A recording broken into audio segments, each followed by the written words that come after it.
Did you know that holding in your burps can actually be bad for your health?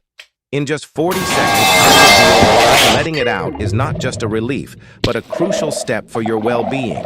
So, before you stifle that next burp, stick around to learn how it can impact your body. Burping is your body's natural way of releasing excess air from your stomach, which can build up during eating or drinking. Holding in your burps can cause discomfort, bloating, and even heartburn. It's a simple way to keep your digestive system functioning smoothly. So while burping might seem a bit embarrassing, it's actually an important part of maintaining your digestive health and comfort.